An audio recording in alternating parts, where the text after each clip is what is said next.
Hi, welcome to the basic concept classes। आज हम लोग क्लास 9 के जीव विज्ञान के बारे में चर्चा करेंगे कि क्लास 9 में जीव विज्ञान में हम लोग को पढ़ना क्या है।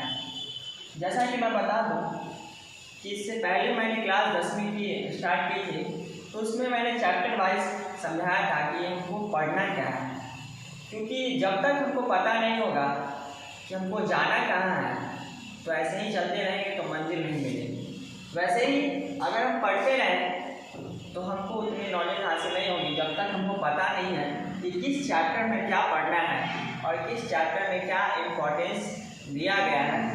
तो आइए हम चर्चा करते हैं। सबसे पहले हम लोग बात करते हैं कोशिका। कोशिका क्या है, कोशिका वास्तव में है क्या, और कोशिका जो है इसमें हमको क्या पढ़ना है। तो कोशिका जो है यह हमारे जीवन का आधारभूत इकाई है। कोशिका हमारे जीवन के क्या है, आधारभूत इकाई। इसमें हम लोग जो है हमारा जो शरीर है वह कोशिका का बना हुआ है। तो ये जो कोशिका है वास्तव में कैसा है, इसके कौन कौन से घटक हैं, इस कोशिका जो है उसमें कौन कौन से अंग हैं। जैसे हम लोग जानते हैं कि कोशिका जो होता है वह 3 चीज से मिलकर बना होता है। एक कोशिका झिल्ली, एक कोशिका द्रव और एक केंद्रक। अब जानेंगे कि कोशिका जो है वह कई आकार के होता है। जैसे जिसका एक कोशिका का बना होता है उसे एक कोशिका जीव कहते हैं, जिसका शरीर अनेक कोशिका का बना होता है उसे अनेक कोशिकीय जीव कहते हैं या बहुकोशिकीय जीव कहते हैं। कोशिका को इंग्लिश में हम लोग कहते हैं सेल। क्या कहते हैं, सेल कहते हैं। ये जो सेल है हमारा शरीर का या किसी जीव शरीर का जो सजीव है, जैसे पेड़ पौधे, जानवर, मनुष्य, इसका रचनात्मक एवं क्रियात्मक इकाई है। रचनात्मक मतलब रचना करने वाला, क्रियात्मक मतलब कार्य करने वाला, यह सबसे छोटा इकाई है। ठीक है। कोशिका जो है उसमें 3 भागों में बांटा गया है, कोशिका झिल्ली, केंद्रक, कोशिका द्रव। कोशिका जो है उसके कोशिका द्रव में अनेक सारे अंग होते हैं जिसको हम लोग कोशिकांग कहते हैं। कोशिकांग। कोशिका के सेल मेम्ब्रेन में कोशिका द्रव में बहुत सारे ऑर्गेन होते हैं। उस ऑर्गेन को हम लोग कहते हैं कोशिकांग। अब ये कोशिकांग क्या है, जैसे लाइसोसोम क्या है, राइबोसोम क्या है, माइटोकॉन्ड्रिया क्या है, अंतःप्रद्रवी जालिका क्या है, ये सब के बारे में हम चर्चा करेंगे इस चैप्टर में कोशिकांग। फिर पेड़ पौधे में जो कोशिका होता है उसकी कोशिकांग में क्या है, जैसे लवक क्या है, जैसे लवक कितने प्रकार के हैं, हरित लवक क्या है, ये सब जो चीज है इसमें हम लोग जानते हैं कि ये कोशिका द्रव में होता है। दूसरा केंद्रक, जो कोशिका के बीच में जो गोलाकार भाग होता है उसी को हम लोग केंद्रक कहते हैं। अब केंद्रक में भी बहुत सारे अंग होते हैं। जैसे गुणसूत्र क्या है, जैसे आपको केंद्रिका है, डीएनए है, आरएनए है, वो सब केंद्रक के अंदर पाए जाते हैं। तो इसमें हम लोग चर्चा करेंगे कि सबके कार्य क्या है और ये सब होता क्या है। दूसरा आपका चैप्टर है उत्तक। उत्तक क्या होता है, तो हम लोग जानते हैं कि हमारा शरीर एक कोशिका का नहीं बना हुआ, अनेक कोशिका का बना हुआ है। तो कोशिका के समूह को हम लोग उत्तक कहते हैं। कोशिका के समूह को क्या कहते हैं, उत्तक कहते हैं। जैसे बहुत सारा कोशिका एक साथ अगर मिलकर जुड़ जाए तो उसको हम लोग समूह कहेंगे और उस समूह को एक संज्ञा देंगे जिसको कहते हैं उत्तक। उत्तक को इंग्लिश में हम लोग कहते हैं टिश्यू। क्या कहते हैं, टिश्यू कहते हैं। उत्तक पेड़ पौधे में भी होता है, पादप में, जंतु में भी होता है। पेड़ पौधे में जो उत्तक होता है उसको हम लोग पादप उत्तक कहते हैं।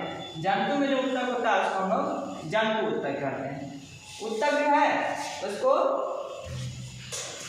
कई भागों में डिवाइड किया गया है। जैसे पादप उत्तक में हो गया आपका शीर्षक, अस्थायी उत्तक क्या है, विभाज्यताकी उत्तक क्या है, अस्थायी उत्तक कितने प्रकार के हैं, सरल अस्थायी उत्तक क्या है, जटिल अस्थायी उत्तक क्या है, विभाज्यताकी उत्तक क्या है, या कितने प्रकार के होते हैं, शीर्षस्थ उत्तक क्या है, अंतर्वेशी उत्तक क्या है, पार्श्वस्थ उत्तक क्या है।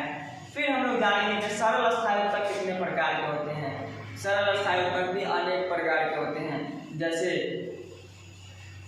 मृदु उत्तक क्या है, दृढ़ उत्तक क्या है, स्थूल कोण उत्तक क्या है, ये सब डिटेल हम लोग उत्तक में जानेंगे। फिर हम लोग जानेंगे कि मनुष्य जंतु में जो उत्तक होते हैं वो कौन कौन से होते हैं। तो इसमें भी अनेक प्रकार के होते हैं। जैसे एपिथेलियम उत्तक होते हैं, पेशी उत्तक होते हैं, कंकाल उत्तक होते हैं, तंत्रिका उत्तक होते हैं। पेशी उत्तक भी कई प्रकार के होते हैं, कंकाल उत्तक भी कई प्रकार के होते हैं। जैसे कंकाल उत्तक में अस्थि क्या है, उपास्थि क्या है। पेशी उत्तक में भी कई प्रकार हैं। जैसे रैखिक पेशी क्या है, अरैखिक पेशी क्या है, हृदय पेशी क्या है, तंत्रिका उत्तक क्या है, तंत्रिका उत्तक में तंत्रिका क्या है, एक कोशिका साइटोन क्या है, तंत्रिका एक्सॉन क्या है, द्रुमिकाएं डेंड्राइट क्या है। ये सब के बारे में हम लोग उत्तक में चर्चा करेंगे, जिसको इंग्लिश में हम लोग कहते हैं टिश्यू। तीसरा है आपका चैप्टर है जीवों में विविधता। जीवों में विविधता, हम लोग जानते हैं कि जीव अनेक तरह के होते हैं। हम लोग में भी जीव देखिएगा तो अनेक तरह के हैं। कोई चार पाँव पे चलने वाले जीव है, कोई 2 पाँव पे चलने वाले जीव है, पक्षी है, बहुत सारे ऐसे जीव है जिसको अलग अलग श्रेणी में बांटा गया है। तो हम लोग में जो जीवों में जो अलग अलग तरह की विभिन्नता पाई जाती है उसी को हम लोग कहते हैं जीवों में विविधता। क्या कहते हैं? जीवों में विविधता। अब इसको अलग अलग बायोलॉजिस्ट द्वारा इसको अलग अलग कैटेगरी में बांटा गया है। जैसे मोनेरा, जैसे प्रोटेस्टा, जैसे एंजियोस्पर्म, जिम्नोस्पर्म। तो ये जीव में जो विविधता है, ठीक है, उसके बारे में हम इसमें डिटेल जानेंगे। चौथा हमारा चैप्टर है स्वास्थ्य एवं रोग। स्वास्थ्य एवं रोग, हेल्थ एंड डिजीज। स्वास्थ्य क्या है, किसको हम स्वस्थ कहें?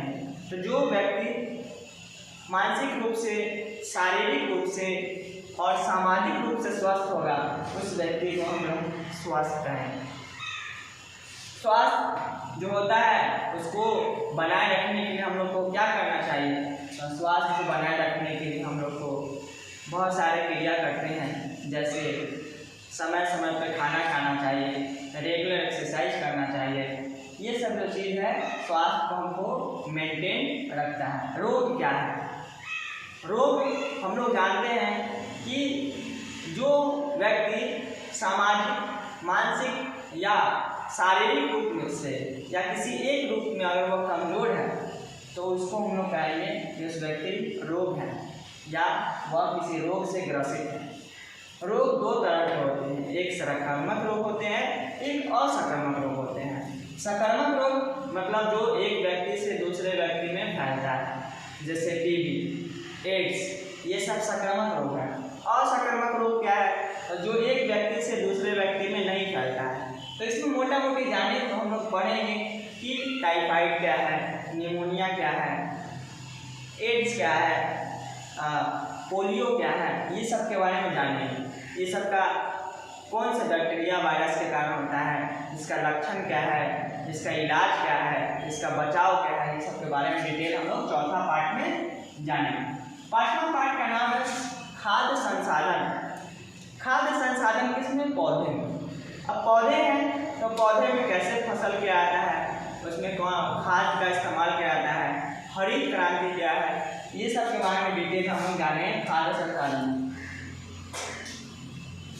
अगला है कि खाद्य संसाधन में जो होता है उसमें फसल का उत्पादन के लिए हम लोग कौन कौन से प्रबंधन करते हैं, कौन कौन से स्ट्रेटजी का इस्तेमाल करते हैं, इसमें हम लोग विस्तार से मुख्य रूप से पढ़ेंगे। खाद्य संसाधन में पशु में खाद्य संसाधन, जैसे पशुपालन क्या है, पशुपालन में मछली पालन क्या है,